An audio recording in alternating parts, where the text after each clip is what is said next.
ची गॅरंटी घ्यायची आहे, जोरदार टाळ्यांनी स्वागत करायचं। भारत माता की, भारत माता की, छत्रपती शिवाजी महाराज की, धर्मवीर छत्रपती संभाजी महाराज की, जय श्रीराम, जय जय श्रीराम।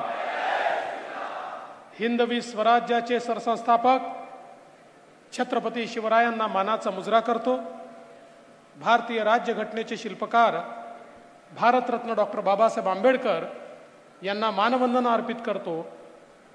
आजच्या सभेमध्ये ज्यांना आशीर्वाद देण्याकरता, निवडून देण्याकरता, मतदान करण्याकरता आपण सगळे लोक एकत्रित आलो आहोत, असे कोकणचे सुपुत्र केंद्रीय मंत्री आणि आपले लाडके उमेदवार नारायणराव राणे साहेब, मंचावर उपस्थित आमचे सहकारी रवींद्र चव्हाणजी, उदय सामंतजी, दीपक केसरकरजी, प्रवीण दरेकरजी, या ठिकाणी मंचावर उपस्थित निलेश राणेजी, नितेश राणेजी, किरण सामंतजी, अपूर्वा ताई सामंत, प्रमोदजी जठार, राजनजी तेली, बाळाभाऊ माने, मधु चव्हाणजी, सदानंद चव्हाणजी, श्वेता कोरगावकर, राहुल पंडित, शिल्पाताई सुर्वे, राजेश सावंत, केतन शेटे, संजय आंग्रे, ऋषिकेश केळकर, संदीप मेस्त्री, अजित यशवंतराव, सुरेश गुरव, भास्कर सुतार, चंद्रकांत मांडवकर, सुजाता साखळी, वर्षाताई भोसले, मंचावर उपस्थित सर्व मान्यवर। कोणाचं नाव सुटलं असेल तर नाव लिहिणाऱ्याची चूक आहे, माझी नाही आहे। त्यामुळे मंचावरील सर्व मान्यवर आणि उपस्थित सर्व भगिनी आणि बंधूंनो, आत्ताच आपण राणे साहेबांचं भाषण ऐकलं। ही निवडणूक बंधू भगिनींनो आपल्या देशाकरता अत्यंत महत्त्वाची निवडणूक आहे। ही ग्रामपंचायतची, जिल्हा परिषदेची, नगरपालिकेची किंवा विधानसभेची निवडणूक नाही आहे, देशाचा नेता निवडण्याची निवडणूक आहे। पुढचे 5 वर्ष या देशाला कोण सुरक्षित ठेवू शकतं, कोण या देशाला विकासाकडे नेऊ शकतं, या देशातल्या सामान्य जनांच्या आशा आकांक्षा आणि अपेक्षा कोण पूर्ण करू शकतं, याचा निर्णय करणारी ही निवडणूक आहे। आणि म्हणून लोकसभेच्या निवडणुकीच्या निमित्ताने ज्यावेळी आपण या ठिकाणी एकत्रित आलो आहोत, आपल्यासमोर केवळ 2 पर्याय आहेत। पहिला पर्याय विश्वगौरव विकास पुरुष नरेंद्र मोदीजी आहेत आणि मोदीजींच्या सोबत एकनाथरावजी शिंदे यांच्या नेतृत्वातली शिवसेना, राष्ट्रवादी काँग्रेस, त्यासोबत मनसे, रिपाई, पिरिपा, रासपा, वेगवेगळ्या पक्षांची युती, अशी एक महायुती माननीय मोदीजींच्या नेतृत्वात आपल्याला पाहायला मिळते। आणि दुसरीकडे कोण आहे? राहुल गांधी आहेत। राहुल गांधींच्या नेतृत्वात 26 पक्षांची खिचडी आपल्याला पाहायला मिळते। हे 2च पर्याय आहे, बाकी कुठला पर्याय नाहीच आहे। म्हणजे काल परवा मला पाहायला मिळालं की शरद पवार साहेबांनी त्यांच्या पक्षाचा जाहीरनामा घोषित केला। आता ते 10 सीटा लढवत आहेत, एकूण 542 मध्ये 10, आणि त्यांचा जाहीरनामा चालणार थोडी आहे। जाहीरनामा राहुल गांधींचा चालणार आहे, कारण त्यांचे नेते ते आहेत। काल उद्धवजींनी जाहीरनामा घोषित केला, अर्थात उद्धवजींनी जाहीरनामा हातात घेतला आणि तो खालीच पडला, जाहीरनामाही घोषित व्हायला तयार नव्हता, पण काही हरकत नाही। त्यामुळे दुसरा पर्याय हा केवळ राहुल गांधी। ही लढाई ही 2 उमेदवारांमधली नाही आहे, ही लढाई एकीकडे नरेंद्र मोदीजी आणि दुसरीकडे राहुल गांधी यांच्यातली ही लढाई आहे। आणि आपण बघा आपली महायुती कशी आहे। मोदीजींचं भक्कम आणि पॉवरफुल इंजिन आहे, त्या इंजिन सोबत वेगवेगळ्या पक्षांचे डबे लागले आहेत आणि या डब्यांमध्ये दीन, दलित, गोर, गरीब, आदिवासी, शेतकरी, शेतमजूर, महिला, अल्पसंख्याक, ओबीसी, भटके, विमुक्त सगळ्यांना बसायला जागा आपल्या गाडीत आहे। आपली गाडी विकासाची गाडी आहे, सबका साथ सबका विकास म्हणत ही गाडी पुढे जाते। तिकडे काय परिस्थिती आहे? तिकडे राहुल गांधी गाडी तिकडे डब्बे नाहीच आहेत, सगळे इंजिनच आहेत. राहुल गांधी म्हणतात मी इंजिन आहे, शरद पवार म्हणतात मी इंजिन आहे, उद्धव ठाकरे म्हणतात मी इंजिन आहे, मुलायम सिंगाचा पोरगा म्हणतो मी इंजिन आहे, लालू प्रसादांचा पोरगा म्हणतो मी इंजिन आहे, स्टॅलिन म्हणतो मी इंजिन आहे, ममता बॅनर्जी म्हणते मी इंजिन आहे. तिथे डब्बे नाही, सगळे इंजिनच आहे. आणि बंधू भगिनींनो, इंजिन मध्ये बसण्याकरता सामान्य माणसाला जागा नसते, इंजिन मध्ये केवळ त्याचा ड्रायव्हर बसतो. या ठिकाणी आपण जर बघितलं, राहुल गांधींच्या इंजिन मध्ये फक्त सोनियाजी आणि प्रियंकाजी बसू शकतात. शरद पवारांच्या इंजिन मध्ये केवळ सुप्रिया सुळेंकरता जागा आहे आणि उद्धवजींच्या इंजिन मध्ये केवळ आदित्य ठाकरेंकरता जागा आहे.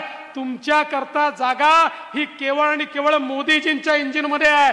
ज्यावेळेस कमळाचं बटन तुम्ही दाबाल त्यावेळी राणे साहेब रत्नागिरी सिंधुदुर्गची बोगी थेट मोदीजींच्या इंजिनला लावतील आणि रत्नागिरी सिंधुदुर्ग हे मोदीजींसोबत विकासाकडे जाईल. आणि म्हणून जेव्हा राणे साहेबांच्या कमळाचं बटन दाबतो तर मत राणे साहेबांना आणि मोदीजींना मिळतं. इतर कुठलंही बटन दाबलं की वोट राहुल गांधींना मिळतं. ज्याला मोदीजींना वोट द्यायचा आहे त्याला राणे साहेबांचं बटन दाबायचं आहे, ज्याला राहुल गांधींना वोट द्यायचा आहे त्यांनी इतर कोणाचंही बटन दाबायचं आहे. फैसला तुमचा आहे. बंधू भगिनींनो, गेल्या 10 वर्षामध्ये मोदीजींनी देश बदलला. 20 कोटी लोक कच्च्या घरात राहणारे पक्क्या घरात राहत आहेत. 50 कोटी लोक ज्यांच्या घरी गॅस नव्हता त्यांच्या घरी गॅस आलाय. 55 कोटी लोक ज्यांच्याकडे शौचालय नव्हतं त्यांच्याकडे शौचालय आलंय. 60 कोटी लोक ज्यांच्याकडे स्वातंत्र्याच्या 70 वर्षानंतरही शुद्ध पिण्याचं पाणी येत नव्हतं त्यांच्या घरी शुद्ध पिण्याचं पाणी आलंय. 55 कोटी लोक आयुष्यमान भारतच्या अंतर्गत 5 लाखापर्यंतचा मोफत उपचार आहे. जवळजवळ 60 कोटी आमचे तरुण असे आहेत की ज्यांना मुद्राच्या अंतर्गत 10 लाखापर्यंतचं लोन विना तारण आणि बिना गॅरंटीचं मिळालंय. पूर्वी जर एखादा तरुण बँकेमध्ये गेला, बँक म्हणायचं जमीन जुमला किंवा घर तारण ठेवायला असेल तर या, नाहीतर सरकारी अधिकारी तुमचा नातेवाईक असेल तर त्याची सही गॅरंटर म्हणून आणा. मोदीजींनी सांगितलं यांची गॅरंटी मी घेतो आणि जवळजवळ 60 कोटी लोकांना 10 लाखापर्यंतचं लोन मोदीजींनी दिलं. आणि याच्यामध्ये 31 कोटी महिला आणि मुली आहेत की ज्या आज आपल्या पायावर मोदीजींमध्ये उभ्या आहेत. आणि आता मोदीजींनी सांगितलं पुढच्या टर्म मध्ये 10 लाख नाही 20 लाखापर्यंतचं कर्ज बिना व्याजाचं आणि बिना गॅरंटीचं आमच्या तरुणांना देण्याचा निर्णय मोदीजींनी घेतलाय. आज आमच्या महिलांच्या बचत गटाचं एक मोठं आंदोलन मोदीजींनी सुरू केलं. 8 लाख कोटी रुपये 80 लाख बचत गट तयार केले. 8 लाख कोटी रुपये त्यांना दिले आणि मोदीजींनी सांगितलं की आमच्या महिलांना पायावर उभं करायचं आहे. कारण एक पुरुष पायावर उभा राहतो तर पुरुषच पायावर उभा राहतो, पण महिला ज्यावेळेस पायावर उभ्या राहतात त्यावेळेस संपूर्ण परिवार पायावर उभा राहतो. आणि म्हणून महिलांना अधिकारिता देण्याचं काम हे मोदीजींनी या ठिकाणी केलंय. आणि आता एवढंच नाही आहे, आपल्याला कल्पना आहे आता आमच्या मंचावर महिला कमी दिसत आहेत, पण 2026 नंतर हे चालणार नाही आहे. अर्धा मंच महिलांना द्यायचा आहे, कारण मोदीजींनी आता कायदा केलाय 2026 नंतरच्या विधानसभेच्या निवडणुकीत 33% महिला आमदार होणार आहेत आणि 33% महिला खासदार होणार आहेत. त्यामुळे महिलांचा विशेष आशीर्वाद हा मोदीजींच्या पाठीशी आहे. समाजातल्या प्रत्येक घटकाला घेऊन मोदीजी पुढे चालले आहेत. आज आपण पाहू शकतो शेतकऱ्यांकरता शेतकरी सन्मान योजना मोदीजींनी सुरू केली. मोदीजींनी 6,000 रुपये दिले तर राज्यांनीही 6,000 रुपये दिले. आज आमच्या शेतकऱ्यांकरता फसल बीमा योजना असेल, भंडारणाची योजना असेल, शेतमालावर प्रक्रियेची योजना असेल, वेगवेगळ्या योजनांच्या माध्यमातून शेतकऱ्याला सुजलाम सुफलाम कसं करता येईल हा प्रयत्न मोदीजींनी केला. आणि एवढंच नाही तर आपल्या महाराष्ट्राला सिंचनाकरता जवळजवळ 26,000 कोटी रुपये माननीय मोदीजींनी दिले. आणि एक प्रकारे महाराष्ट्राचं चित्र बदलण्याचं काम हे मोदीजींच्या माध्यमातून होत आहे. बंधू भगिनींना एवढंच नाही, समाजातल्या प्रत्येक घटकाचा विचार मोदीजींनी केला. आमचे जे 12 बलुतेदार आहेत, आमचे जे पारंपरिक व्यावसायिक आहेत यांच्याकरता विश्वकर्मा सारखी योजना आणली आणि या 12 बलुतेदारांना त्या ठिकाणी सर्व प्रकारची मदत करून त्यांच्या व्यवसायात आधुनिकता आणून त्यांच्या पुढच्या पिढीला त्या ठिकाणी तंत्रज्ञान देऊन आणि जास्तीत जास्त त्यांना वित्त पुरवठा करून त्यांचा व्यवसाय कसा बळकट करता येईल हा प्रयत्न मोदीजींनी केला। आज आमच्या आदिवासी समाजाकरता 24,000 कोटी रुपयाची योजना मोदीजींनी आणली आणि त्या माध्यमातून आदिवासी पाडे असतील तांडे असतील तिथलं चित्र बदलण्याचं काम हे मोदीजींनी केलं। आज आपण पाहू शकतो, आताच उदय सामंत सांगत होते की या ठिकाणी आपला महाराष्ट्र हा इन्व्हेस्टमेंट मध्ये पहिल्या क्रमांकावर आला आणि केवळ पहिल्या क्रमांकावर नाही आला तर आपल्या नंतरचे जे 3 राज्य आहेत त्या 3 राज्यांची टोटल एकत्रित केली तरी त्यापेक्षा जास्त इन्व्हेस्टमेंट आपल्या महाराष्ट्रामध्ये या ठिकाणी आली। कारण लोकांना हे माहिती आहे की महाराष्ट्रातलं सरकार मोदीजींसोबतचं सरकार आहे। हे सरकार अडवणूक करणारं सरकार नाही आहे, हे लुटणारं सरकार नाही आहे, हे वसुली करणारं सरकार नाही आहे। 2.5 वर्ष त्यांनी वसुली सरकार पाहिलं आणि म्हणून आज इतक्या मोठ्या प्रमाणात इन्व्हेस्टमेंट येत आहेत। आणि मला खरोखर आनंद वाटतो सांगताना, आज ज्यावेळेस उदय आपण अनेकांशी चर्चा करतो, कोकणामध्ये देखील किती मोठ्या प्रमाणात आज इंडस्ट्रीला यायचं आहे, उद्योगांना यायचं आहे, व्यवसायांना यायचं आहे। एक लोकांचा विचार बदलतोय। हा का बदलतोय याचं कारण आहे या देशामध्ये एक मजबूत सरकार आहे। बंधू भगिनींनो, कोविड नंतर परिस्थिती देशाची नाही जगाची बदलली आणि जगामध्ये पूर्वीच्या काळामध्ये लोक विशेषतः सगळे पश्चिमी देश चीनचा उपयोग फॅक्टरी सारखा करायचे। जगाच्या उत्पादनाच्या 30% उत्पादन एकटा चीन करायचा, पण कोविड नंतर जगाच्या लक्षात आलं आता चीनवर भरोसा ठेवता येणार नाही आणि आता जगाची आशा एकच आहे, जगाला वाटतं पुढची फॅक्टरी ऑफ वर्ल्ड केवळ आणि केवळ भारत होऊ शकतो, कारण भारताजवळ मोदीजींसारखं मजबूत नेतृत्व आहे।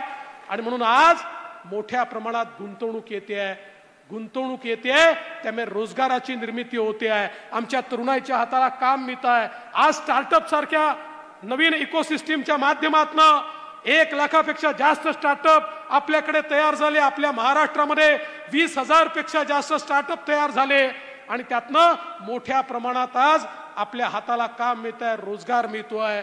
आणि बंधू भगिनींनो, मला निश्चितपणे या ठिकाणी सांगायचं आहे, नारायणराव राणे साहेब हे कुठेही असो जगाच्या पाठीवर, त्यांच्या डोळ्यासमोर नेहमी कोकण असतं, त्यांच्या मनामध्ये नेहमी कोकण असतं। जगात कुठेही गेले तरी कोकणात मला काय करता येईल हे त्यांच्या मनामध्ये असतं।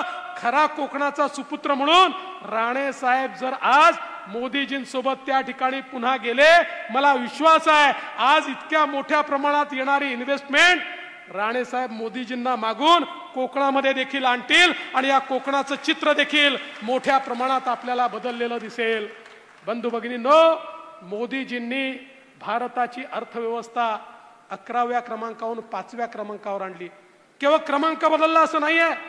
2013 साली इंटरनॅशनल मॉनिटरी फंडाने सांगितलं होतं जगातल्या 5 अर्थव्यवस्था कोलमडणार, जगातल्या 5 अर्थव्यवस्था कर्जबाजारी होणार, दिवाळखोर होणार आणि त्या 5 मध्ये त्यांनी भारताचं नाव दिलं होतं। 10 वर्षात मोदीजींनी ही किमया केली की मागच्या वर्षी 2023 साली त्याच इंटरनॅशनल मॉनिटरी फंडाने एक त्या ठिकाणी अहवाल दिला आणि अहवालामध्ये सांगितलं जगातली सगळ्यात वेगानं विकसित होणारी अर्थव्यवस्था ही भारताची अर्थव्यवस्था आहे आणि जगाचा ब्राईट स्पॉट हा भारत आहे। इतक्या मोठ्या प्रमाणात भारतामध्ये हे परिवर्तन मोदीजींनी करून दाखवलं। मला एकाने विचारलं, भाऊ 5वी अर्थव्यवस्था झाली, छान झालं, आता 3री होणार, त्याही पेक्षा चांगलं, पण मला काय मिळणार? मी त्याला उत्तर दिलं, मी त्याला सांगितलं तुझा प्रश्न बरोबर आहे, पण मी म्हटलं मित्रा, अर्थव्यवस्था जेव्हा मोठी होते तेव्हा संधी निर्माण होते, अर्थव्यवस्था मोठी होते ती रोजगाराची निर्मिती करते, अर्थव्यवस्था मोठी होते इन्फ्रास्ट्रक्चरची निर्मिती होते, रस्ते, वीज, पाणी, पुलं, पोर्ट, एअरपोर्ट हे त्या ठिकाणी तयार होतात। अर्थव्यवस्था मोठी होते गरीब कल्याणाचा अजेंडा चालतो, अर्थव्यवस्था मोठी होते तर संरक्षणावर खर्च होतो, अर्थव्यवस्था मोठी होते देश आत्मनिर्भर होतो, अर्थव्यवस्था मोठी होते तर आपल्या देशाकडे वाकडी नजर करून कोणी पाहू शकत नाही, अर्थव्यवस्था मोठी होते तर जगामध्ये आपला बोलबाला होतो। आणि आज तेच आपण पाहतोय, जगाच्या पाठीवर ज्या प्रकारे मोदीजींनी या भारताला सन्मानाचं स्थान मिळवून दिलं, बंधू भगिनींनो, आज भारताचे पंतप्रधान जगाच्या पाठीवर कुठेही गेले तरी लोक अमेरिकेच्या राष्ट्रपतीकडे आकृष्ट होत नाही, भारताच्या प्रधानमंत्र्यांकडे आकृष्ट होतात. ही ताकद आज मोदीजींनी तयार केली. आपण बघा, संरक्षणाच्या दृष्टीनं या भारताला मोदीजींनी किती मजबूत केलं. पूर्वी मुंबईला बॉम्बस्फोट व्हायचे तर आमचं सरकार अमेरिकेकडे रडत जायचं, पाकिस्तान आमच्याकडे बॉम्बस्फोट करतो, तुम्ही त्याला रागवा. आता तो भारत राहिला नाही. ज्यावेळी पाकिस्तानी आगळीक केली, मोदीजींनी सर्जिकल स्ट्राईक केला, मोदीजींनी एअर स्ट्राईक केला, घुसून त्या ठिकाणी मारलं. मला सांगा, 2019 नंतर पाकिस्तानची हिंमत झाली का भारतामध्ये बॉम्बस्फोट करण्याची? एक तरी बॉम्बस्फोट भारतामध्ये केला का? अरे 370 कलम हटवलं, म्हणत होते खून की नदियां बहेंगी. अरे खून की नदियां सोडा, एक दगड मारण्याची हिंमत कोणाची झाली नाही. असा मजबूत भारत आज मोदीजींनी तयार केलाय. अरे या भारताने 7000 किलोमीटर दूर एखाद्या शत्रूचं टार्गेट असेल तिथे जाणारं क्षेपणास्त्र तयार केलं. आता भारताजवळ असं मिसाईल आहे, 7000 किलोमीटर दूर कुठेही लपलेला शत्रू असेल, त्याचं टार्गेट असेल, थेट त्या ठिकाणी जाऊन टार्गेट उद्ध्वस्त करण्याची ताकद जी केवळ